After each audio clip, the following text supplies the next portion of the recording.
So this is the plenary on home. Thank you very, very much for joining us this morning. My name is Beverly Searle. I will be chairing the session. I've organised this session with my colleagues Deborah Peel and Douglas Robertson, who I'm very happy to see in the audience today as well. Now, the plenary explores the dynamic relationship between the varied notions of home and well-being. We want to move beyond the physical quality of housing to embrace the more subjective concepts, things in respect of home, things like sanctuary, intimacy, care and nurture, or indeed where there's a lack of such things. And to stimulate our discussion, we're very honoured to have two leading experts in the field of home. We have Vanessa May, who's sitting down at the front here, and we also have Irene Siriad. Irene is a cultural anthropologist and senior research leader of architectural design and interiors at TU Delft in the Netherlands. And Vanessa is at the Morgan Centre for Research into Everyday Lives at Manchester University here in the UK. Their biographies are in the conference programme if you'd like to learn more about them, and I'm sure both of them will be more than happy to chat with you through the rest of the day as well. The format for the session is slightly different to usual plenaries. What we're asking our speakers to do is speak for 10 minutes each on the first two questions. What do we mean by home? And what is the relationship between home and identity? We're then going to stop for 15 minutes. We want this to be an interactive session. So we would like to provide an opportunity for all of you to engage in the discussion with us. We have 15 minutes, so again, could I respectfully ask you not to give your own 10-minute presentation on this, but if you do have comments, observations, things you agree with, things you don't agree with, things that we've perhaps missed out that we should be embracing, if you'd like to raise those points and share them with us, we'd be really grateful to receive those. So after that point of discussion, we will then go on and ask our speakers to come back again and speak for 5 minutes each on what understandings of home can be embedded into policy to enhance flourishing and well-being. I will be popping these questions back up throughout the session, so it's not like you have to, it's not a memory test. I'm not going to ask you to recite these. And then we'll finish off again with a final discussion of 15 minutes. It's a slightly unusual format, but we hope it's one that you will embrace, and hopefully you will get as much out of it as we will get out of listening to our wonderful speakers. So I shall get out of the way now, and I'll invite Irene to come and join us and start our discussion.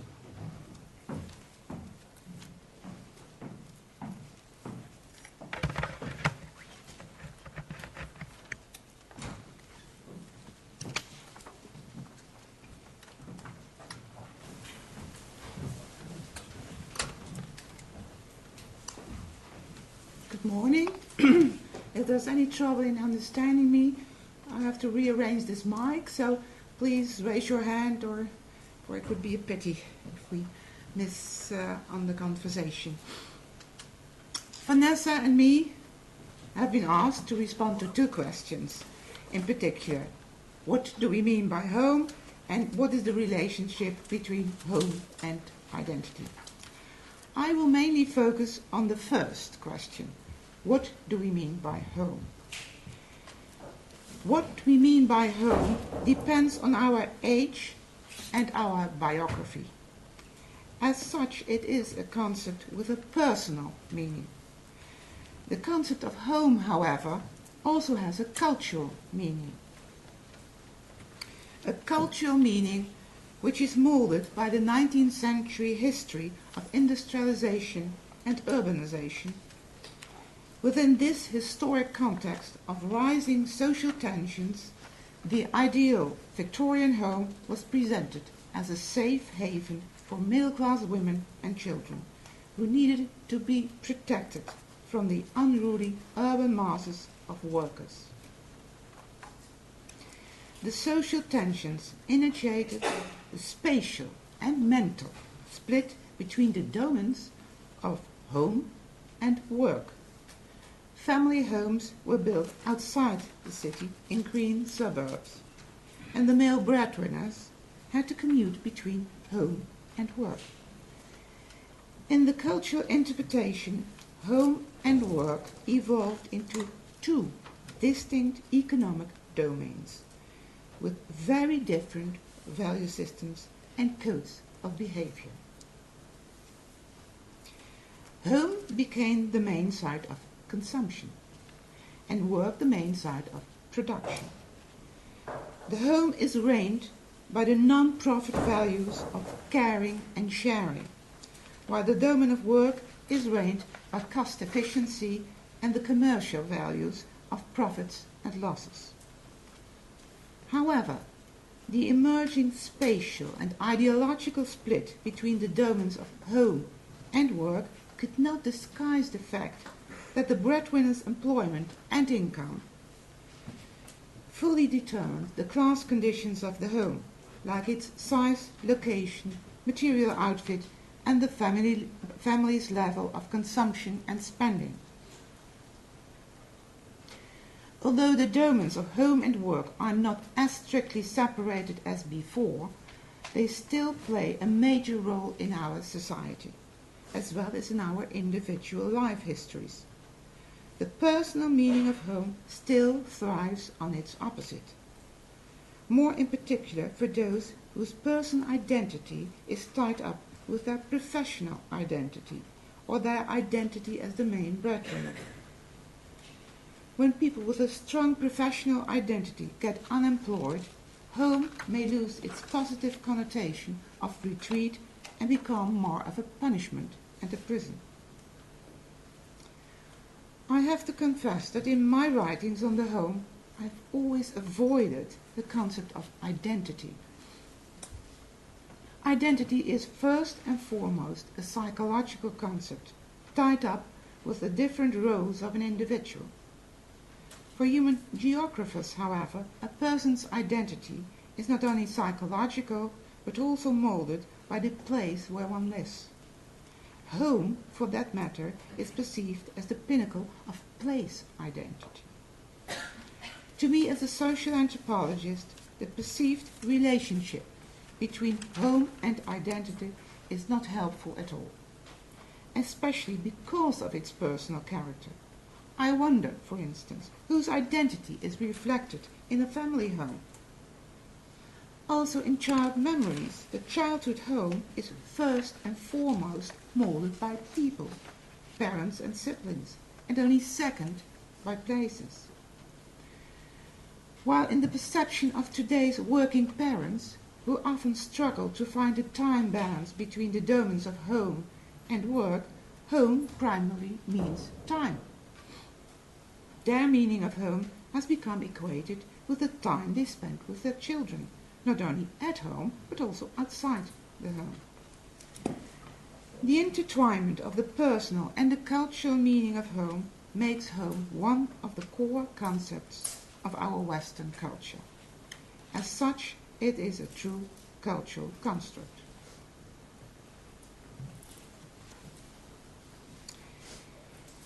Even young children are capable of defining the multiple dimensions of home.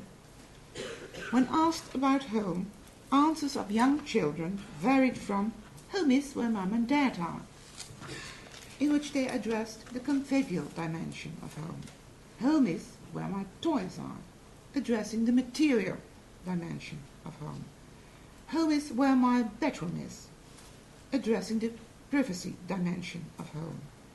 And in the response, "home is where my friends are," they addressed the neighborhood dimension of the wider home. To most people, home has a primary material dimension of a dwelling with some comfort of furnishings and devices, but certainly with a bed to sleep in. From the perspective of young children, however, there is no home when home alone, and certainly not when home alone at night.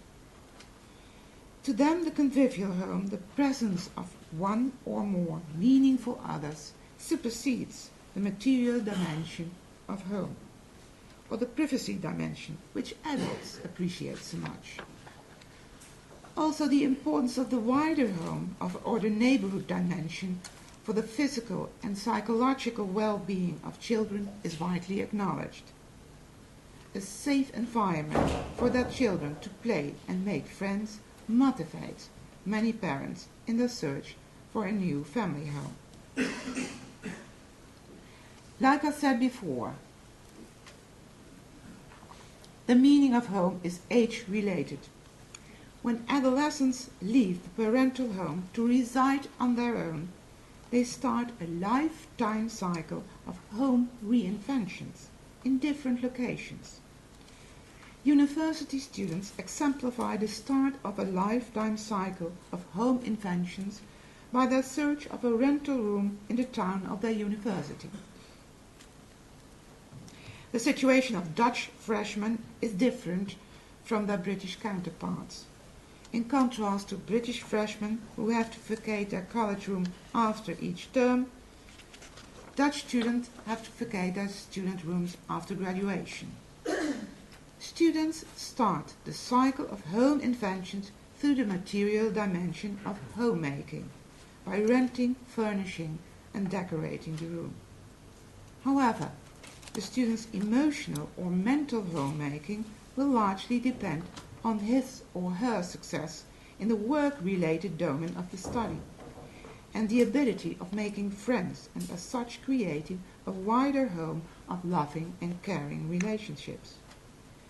Each time the student or graduate moves house, he or she has to reinvent home in a different location. Most of us have moved house several times, not only as students, but also as parents in the search for a bigger family home. Each reinvention of home presupposes a spatial and material upgrading, the so-called housing career. Throughout one's life, the first home, the childhood home, retains its special meaning. Memories of the childhood home remain a primal point of reference, whether one loved it or hated it. In the lifetime cycle of reinventions of home, not only memories of past homes, but also projection of future homes play a quintessential role. Projections of future homes, however, will change over one's lifetime. For instance, my students distinguished between a near and a distant future home. The projected near future home shared with a significant other had to be in an urban or metropolitan setting, while they projected their distant future family home in a suburban or rural setting. Middle-aged couples, however, when confronted with an empty nest after their children have left the parental home, are more inclined to look for a smaller yet more comfortable house or apartment in an urban setting.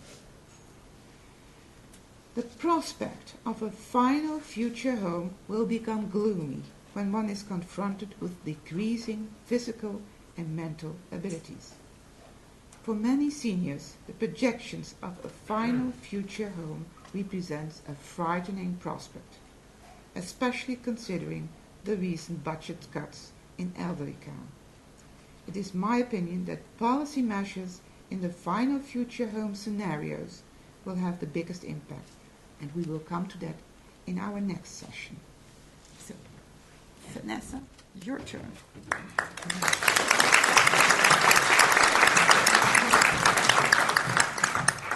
Just double check. I'm not sure if the mic was on. Yeah. It was quite quiet. Yeah, it was not on. No, mine was on for the audience. So this is better. Yeah.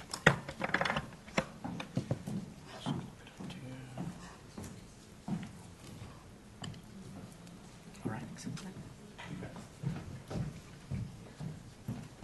Okay, thank you. And I want to first say a big thank you to Beverly and Douglas for inviting me. It's lovely to be here today at the conference in beautiful Edinburgh. I'm going to approach the topic from the perspective of a sociologist who's interested in belonging. So how people create a sense of belonging, how they are able to achieve a sense of ease with their surroundings.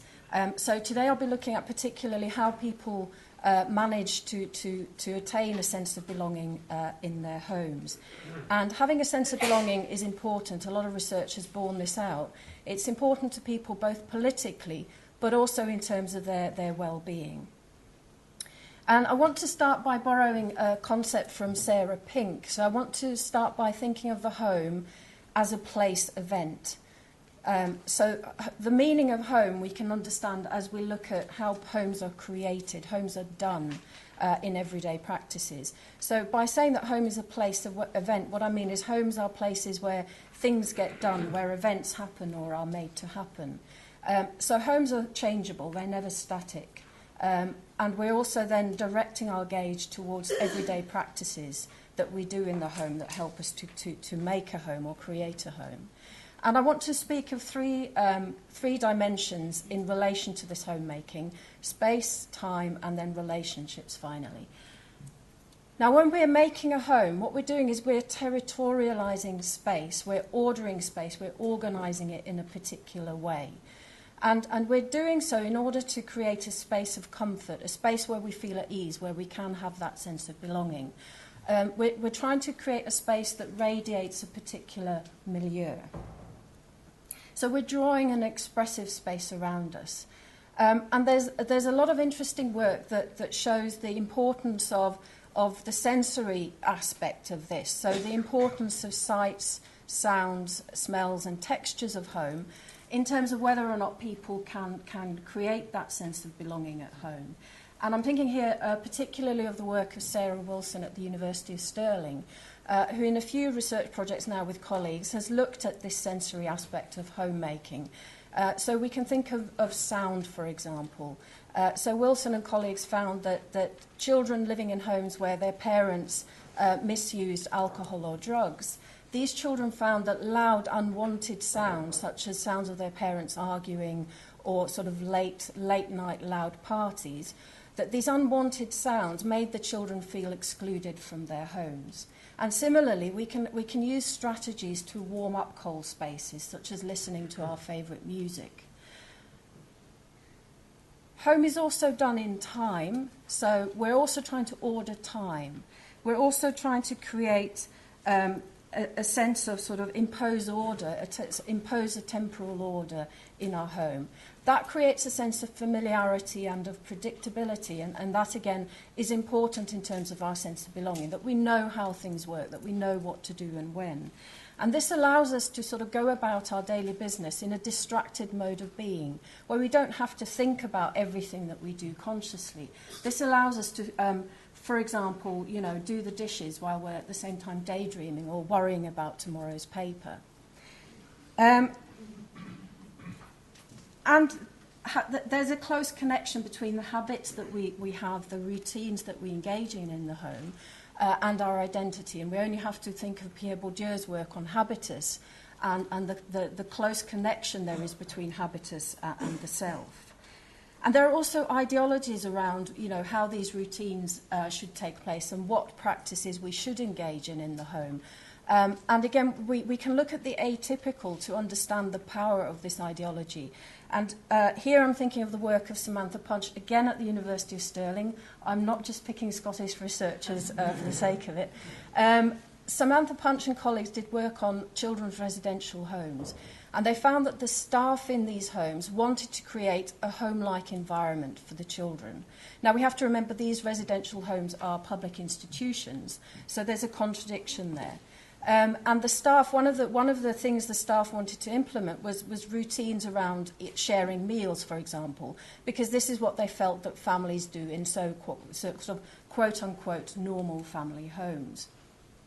But of course, this is where the institution, the fact that children's homes are institutions, comes into play, because externally imposed health and safety regulations then dictate when and how the meals can be served. There are regulations around the temperature at which food has to be served, how long it can remain out before it has to be put back in the fridge, how long the cook is going to be on site to serve the meal. And it was around these tensions that conflict then arose between staff and children. So we can see the power of these ideologies there. The final dimension I want to talk about is relationships. And I've got a quote here from a study by Jeanette Edwards on Bake-Up, where one of her informants said, a house can be anybody's, so it's the people in the house, it's the people and how you treat the people in the house that makes it a home.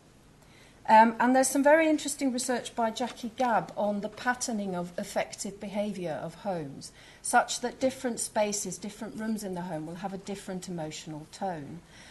For example, some parents talked of the kitchen as a grumpy area because that's where they tended to constantly be telling their children off, don't do that, do the dishes, clean up after yourself. And Jackie Gabb also points to sort of the in-between spaces like doorways and hallways as important spaces where these are sort of affective portals, as it were, between rooms. And again, this is where parents and especially teenage children tended to come into conflict. So these were spaces where children were trying to retreat into the privacy of their own bedroom or trying to leave the house, and this is where conflict would ensue.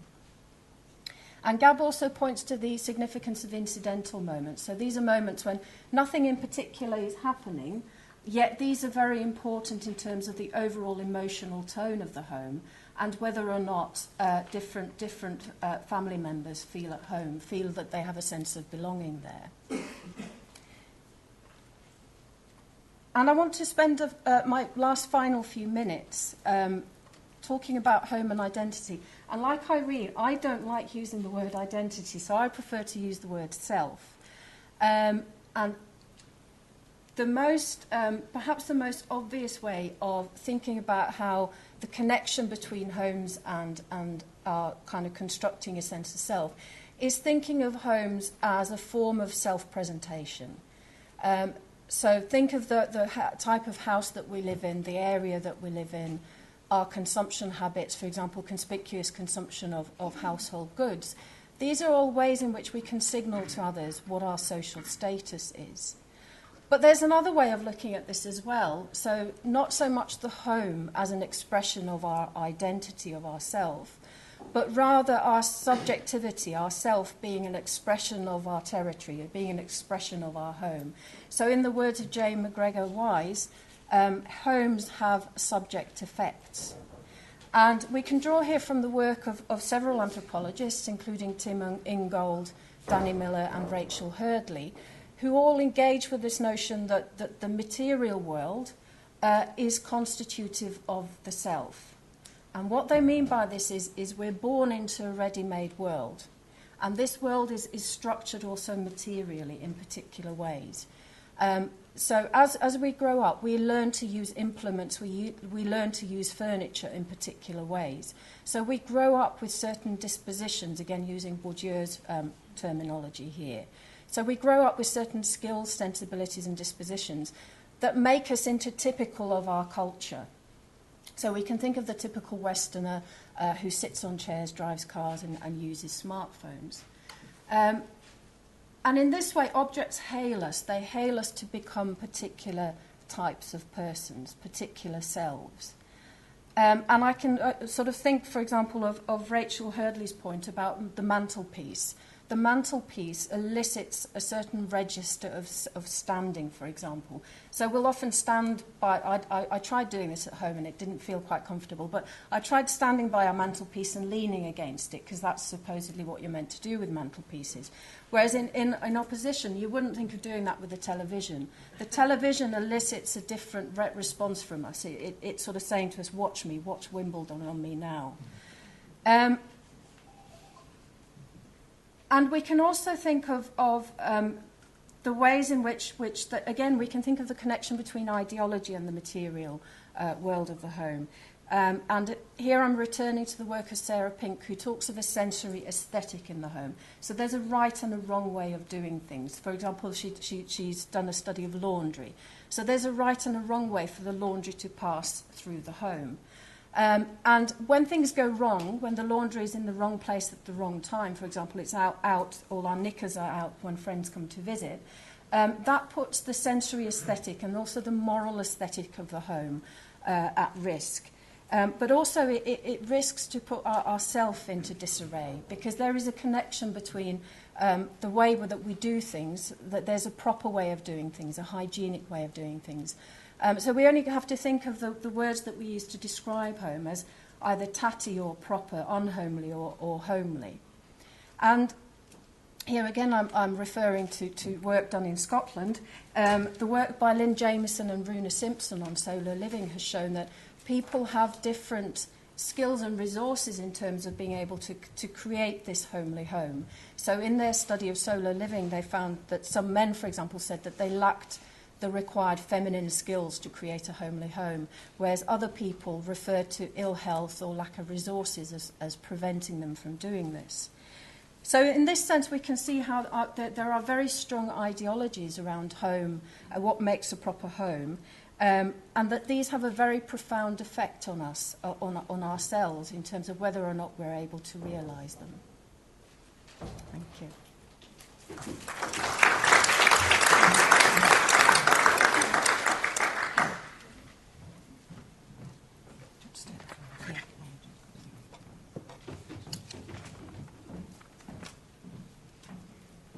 Working? Can everybody hear me? Ah, there we go. Okay, great. That was a fantastic start. Lots of interesting. I just wondered there what happens to the mantelpiece in the age of central heating now. Where do we leave? It's still there. It's Is still it there, yeah. the false one? It doesn't have a function Great. anymore. Yeah. I don't want to hog this now. I'm going to open this up. As I said, anybody have any comments, issues they'd like to agree with, disagree with, things that we've missed? Although there was a huge amount of stuff covered there. It was really, really interesting. So the mic will come round.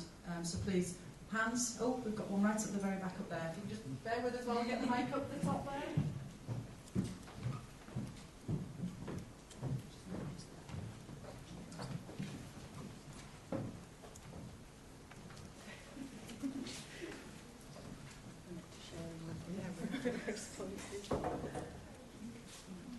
Hi, thank you. Really enjoyed the sorry, Jenny from the University of Stirling, so really enjoyed both of those presentations. I'm sort of in my final year of my PhD, so I've had a few light bulb PhD moments, which is quite nice.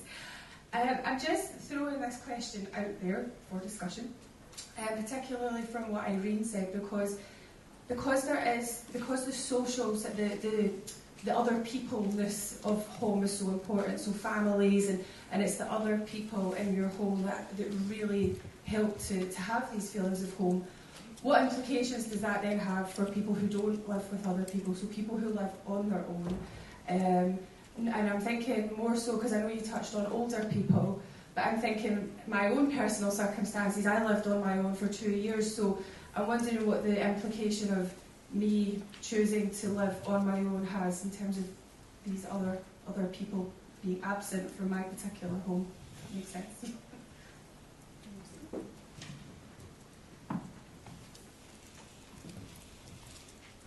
Like in the case of students who live on their own, it's I studied the discursive level of home.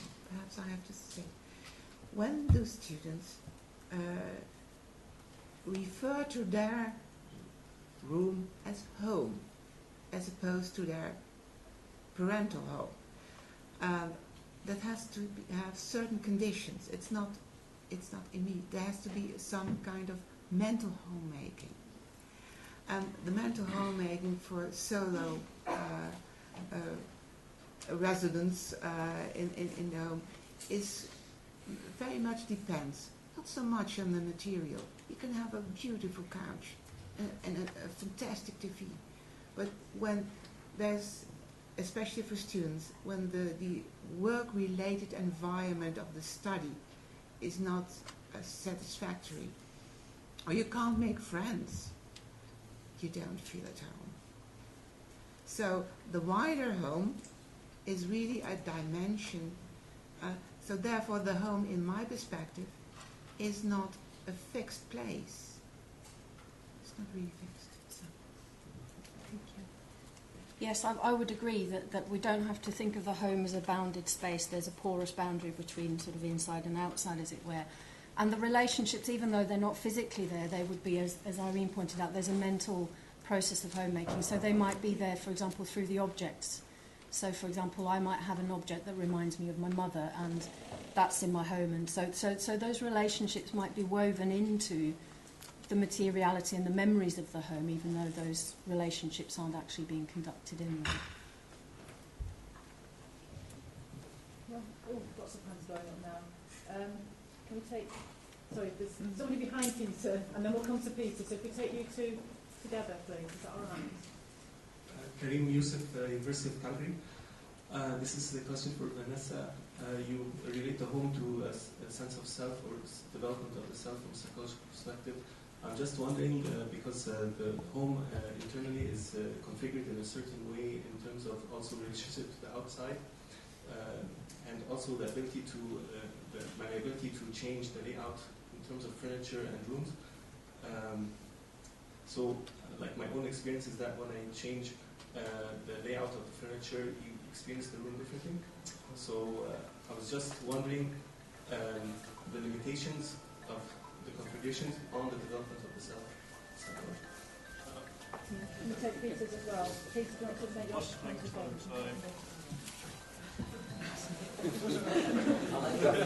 We've got a red-faced Douglas. Peter Matthews from the University of Stirling. I found it quite interesting that you both picked up on time and temporalities, and sort of the idea of the historic sense of home and the projected future home, but also the home as a place where, through temporalities, you create daily routine. And what I'm sort of increasingly interested in, though, is sort of the idea of critical temporalities and the fact that we experience time differently. Particularly for me, I'm interested in, I wonder if you can comment on this, how a sort of a elective historic sense of home, when somebody moves to a home, can often become quite a part of a big personal political project for them in opposing change or shaping change in the area around their home and their broader sense of home within the rest of the neighbourhood. Comment on that? So we've got one on temporal and one on moving furniture. Shall I take the first one then? Please. Yeah. I have to point out I'm not a psychologist, so I'm not talking from a psychological perspective, but a sociological one.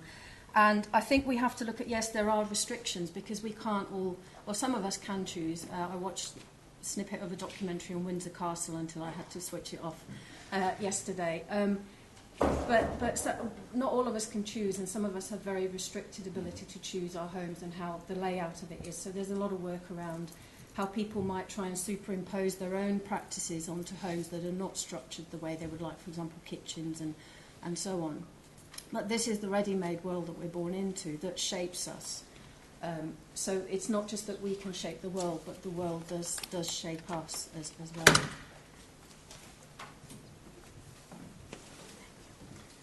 The temporalities. Well, I try to use two concepts, memories and projections, and we are constantly memorizing, like Vanessa said, I have something remembering, a memory to my mother, but there's a special, you only memorize it when you see it, touch it, and there is in maintenance is in fact a way, the domestic maintenance, dusting, such a very mundane activity, dusting, is a way of communicating with these memories, memory-invoking objects. For that's also a man's household, a bachelor's household, who doesn't dust, and he doesn't connect anymore to the material environment. It's just stuff there to sit on, but he doesn't communicate with it. And to make the material environment of the home meaningful, well, that's my project, meaningful homes, meaningful, you have to involve practices like dusting, but also using a tablecloth for Christmas, the ritual, and then also the convivial home becomes more meaningful. So practices connect all the dimensions of home. When you don't leave the home, the wider home is of no significance. So, and the objections of some people to change is because of these practices, routines. They are so attached to. So, does that give an answer to you? Okay. We're not going to have time to have answers to questions now. We're running out of time, but if people just either want to just throw questions out there and we can leave them hanging for a bit, or I've got comments, so I'll take two. We've got two hands down here, so can we just take these two gentlemen down at the front with the pink shirts and the blue shirts? I'm Andres Kaverskis. Do you want to just wait for the microphone? We literally have 2 minutes before we have to go on to the next one. I'm Andres Kaverskis from Queen's University in Canada. I wondered if you could speak to the notion of home for those who are homeless. Thank you. We might have to just leave that hanging. I can do it very, very quickly. And we have another comment. Oh. Thank you. I'm Dutch Priens from Nijmegen University. I have a short private comment and maybe a question. The private comment will be a relationship between home, identity and relationships actually. I finally understand why I shouldn't interfere with my girlfriend doing the dishes in her way of doing it. So thank you for that. And the question will be, we talked a lot about early home feeling, childhood and middle age, but what about old age, so elderly age? What's happening then? Vanessa, Do you want to answer the elderly one? Yeah. well, I come to the elderly in my next session, so you're completely served. The homelessness and homeless people and the home, well, that's a very interesting topic for, it was a wonderful French research on how homeless people make home by arranging their stuff, their toothbrush, their towel, the sleeping bag, in a way, arranging it like it is, as if it is a home, like it is a bedroom, a bathroom. It was wonderful. But then they had to have a more or less fixed sleeping place. So it was very interesting that they wanted to reconstruct a kind of physical home on the street. Thank you very much for those very interesting questions and observations. We're going to move on to the next session of this now. So in our second part of the discussion today, we're going to be saying what understandings of home can be embedded into policy to enhance flourishing and well-being. We understand this is an enormous question, and to cover it in 5 minutes each, I'm very grateful that you've taken on this challenge. Really do appreciate it. So I'm going to invite Erin to come back and start us going on this again, followed by Vanessa, and then there'll be an opportunity for us to have a broader discussion again. Thank you.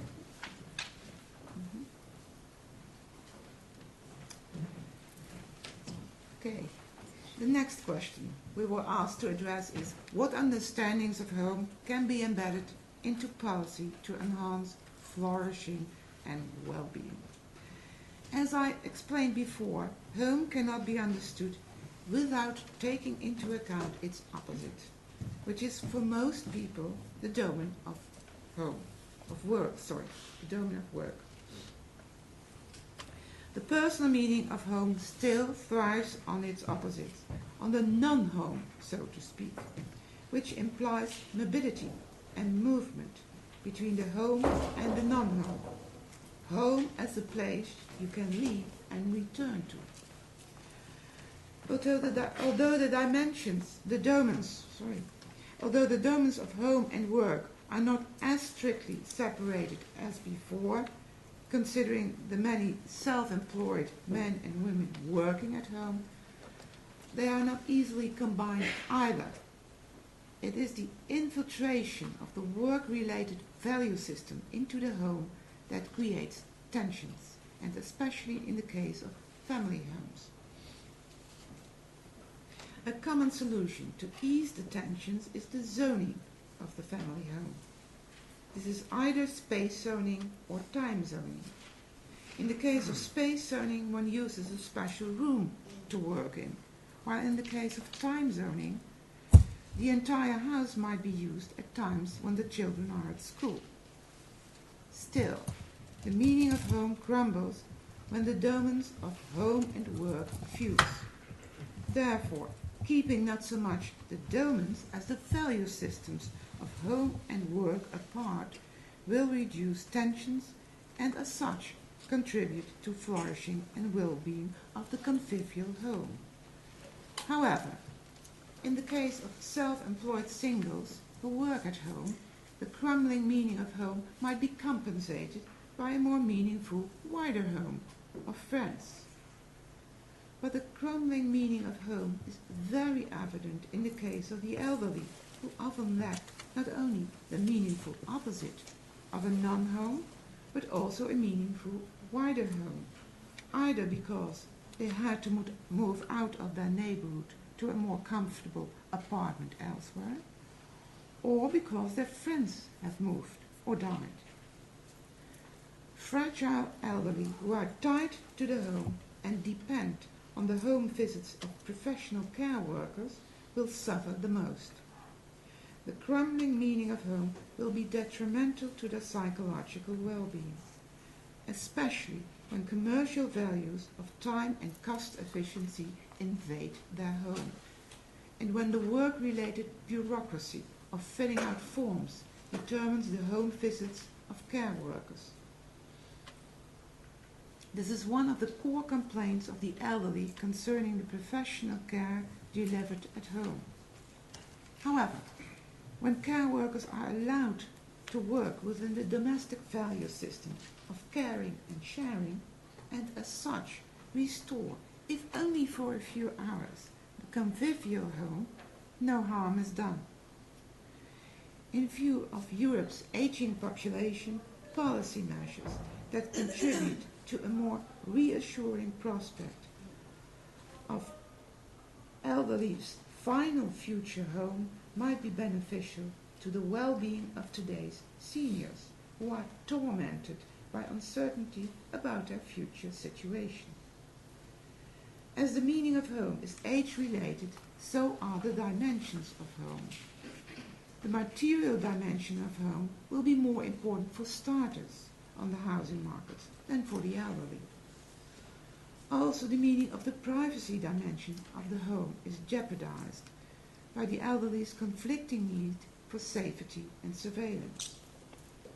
The wider home of the city or the neighborhood, however, contributes to the meaning of home of all age groups.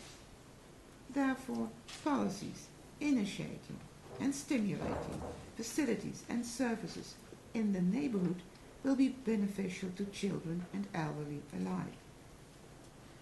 If anything, I hope to have made clear that future well-being and flourishing will depend on meaningful homes. Thank you.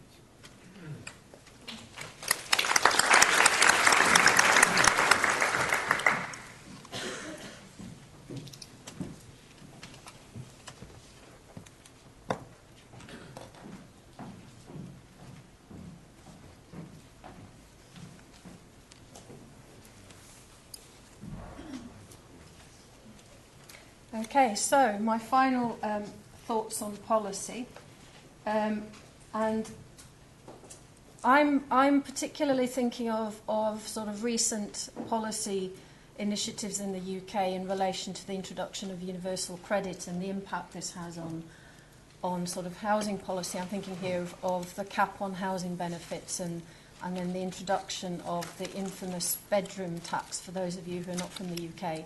That means that people who are in receipt of housing benefits, if they are considered to have a spare room, so-called, they will have their benefits cut.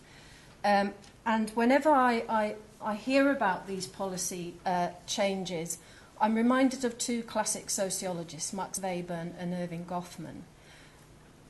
Max Weber was very concerned with the dehumanizing effect of increasing rationalization and bureaucratization of society. Now, this was well over 100 years ago that he was concerned about this.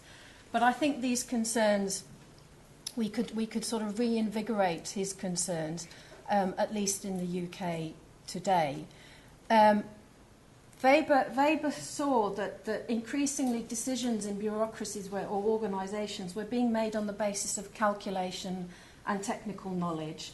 The aim was to sort of gain rational control. And emotions, there was very little recourse to emotions in decision making. So this meant that that individuals, where people were being were being treated as cases rather than individuals. So Weber famously said this meant that people become like cogs in the wheels of bureaucracy.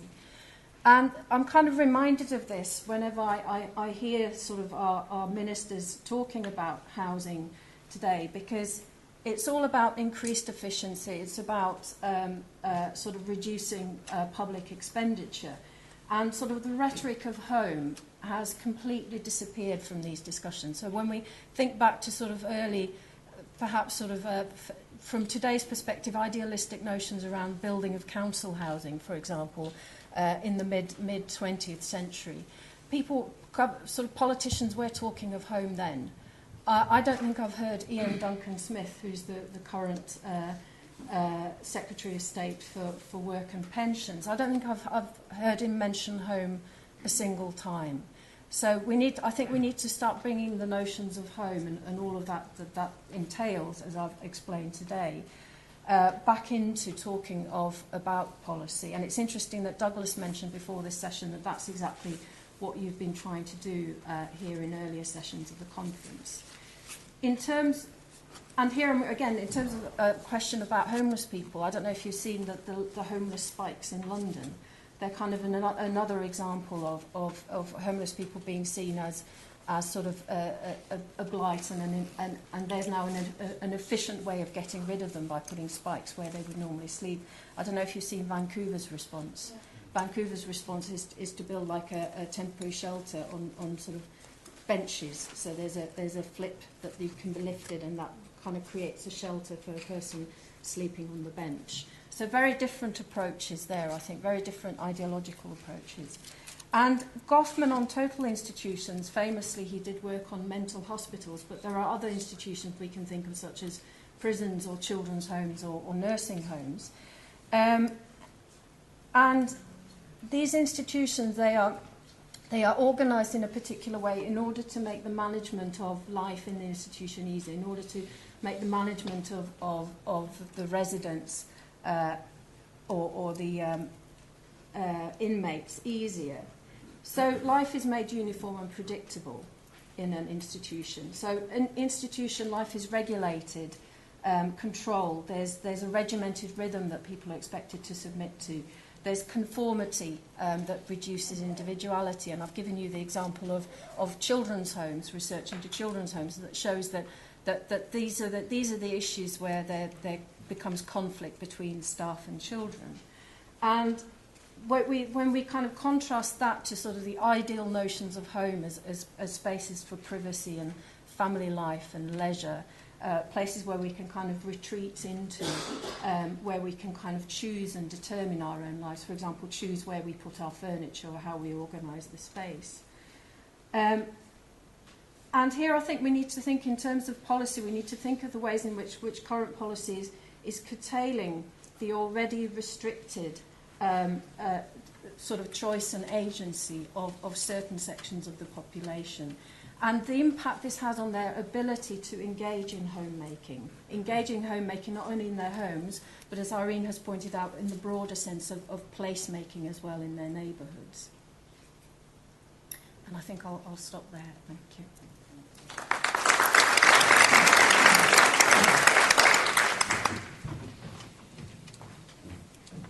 Both very much for doing what is a really difficult task in a very quick way, but giving us lots of food for thought, I think, there. So we've got our roving mic again, so we have another 15 minutes. We have some hands up. Was John, I think your hand went up first, and then we have somebody right at the very, very back, so you're going to be fit, so off you go. Yes, go on to the back first, and then we'll come back down. Is that all right? Yeah. Thank you.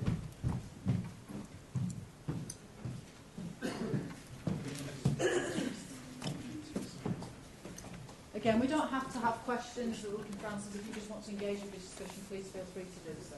Flora Samuel, University of Sheffield. Thank you for letting me go first. I just wanted to give a perspective from my project, which is the social value of architecture, because I think one of the problems is we've got nobody standing up for these aspects of the home when it actually comes to the production of new homes. I don't know if you're aware, perhaps 10% of new homes are designed by architects, the other 90% are designed by builders. And nobody is thinking about this stuff. So there are two very concrete ways we can try and change policy here. The first one is to go out and respond to the current consultation that's going on the Code for Sustainable Homes, and to say we want embedded in that document a requirement for flexibility. Because we know that autonomy and flexibility is conducive to well-being. It's so important. We should be fighting and producing evidence to show that people need flexible accommodation that they can make their own. And I've experienced this with projects I've done with students who get driven mad by the fact their bed is screwed to the floor, etc. It drives, you know what it's like. It's hell when you can't open a window. And then the other one, a fairly unequivocal, there's a very large body of evidence that shows participatory practice is good.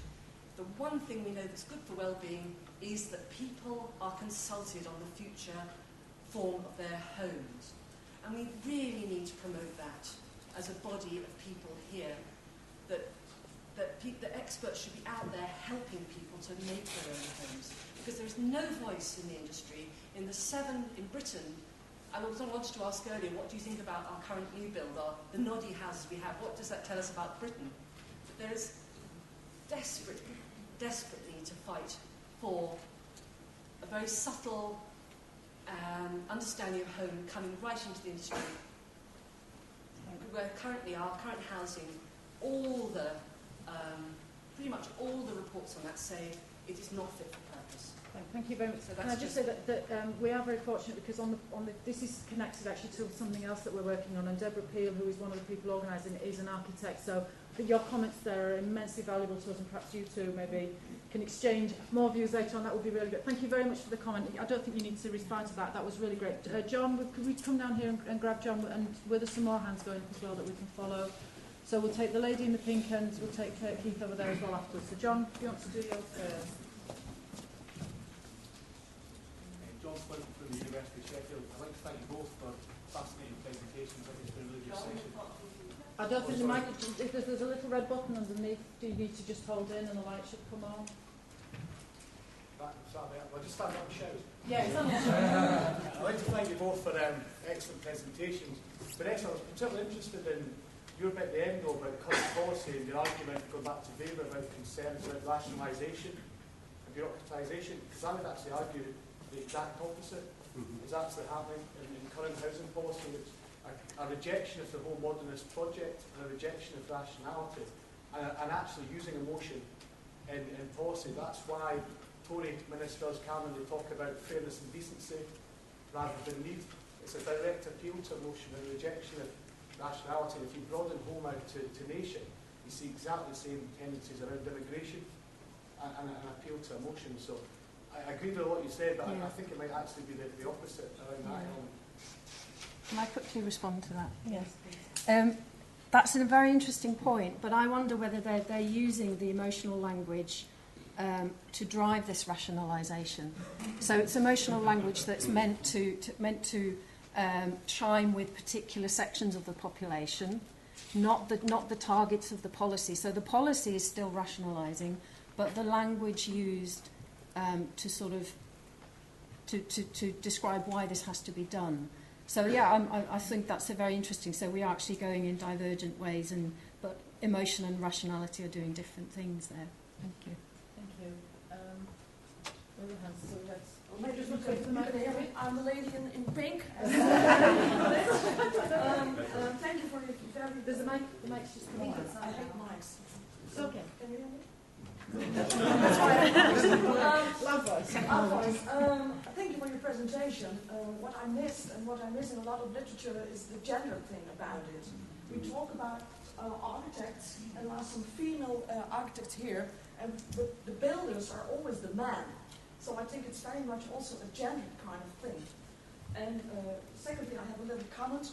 I'm not sure how many politicians are really homemakers themselves and understand the needs of those who want to feel at home. But thank you for your presentation anyway. We'll take Keith as well, and then if you want to come back, because we're going to run out of time in a minute. I'm rather taking, I'm loud enough probably. Would you like to stand up so that your voice will project? Thank you. I'm rather taken with the idea that objects hail us, and that kind of speaks to me. I mean, a few years ago I wrote a paper about housing obsolescence, which about 3 people have ever read, it seems from the citations. But one of the kind of themes I had in that was the kind of extent to which more technologies hailing us, perhaps, were putting pressure on what was acceptable homes in the existing housing stock, so that it became increasingly normal for people to have showers rather than baths, or patios outside their doors, or somewhere for their washing machine to be hidden in a utility room. So these things were sort of technologically driven to some extent, and then they were putting pressure on the acceptability of the existing housing stock, and therefore, in my argument, it was becoming obsolescent, or potentially so.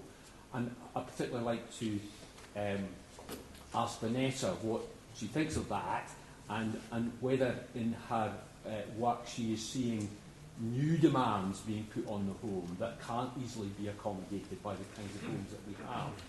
I mean, to some extent, all my stuff about obsolescence has been washed away with, you know, a very changing picture from low demand to, you know, a shortage of supply in most places, at least in the UK. But I think it's still important. Yeah, I think I'm finding a way to combine the comment about gender, because there's interesting work by Iona Datta on the sort of renovation of tenements, housing tenements in London.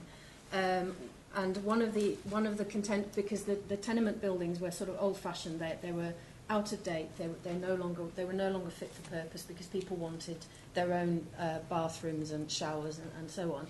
And one of the contentious issues there were kitchens, and of course, you know, it tends to be women still who use kitchens and want to do the washing up in particular ways, or stack the dishwasher in particular ways.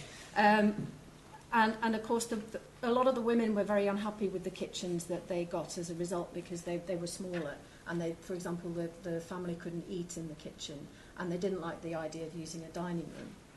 And again, this is a way in which kind of the way in which our houses are designed put limits on how we can live and the practices.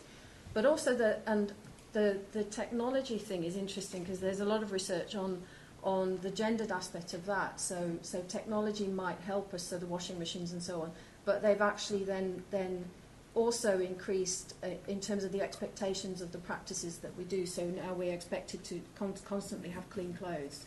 So not only do laundry once a week, but do laundry. I think a colleague of mine says we do laundry 4.3 times a week. My colleague David Evans. So there are now increased expectations also of the proper home as a result of that technology.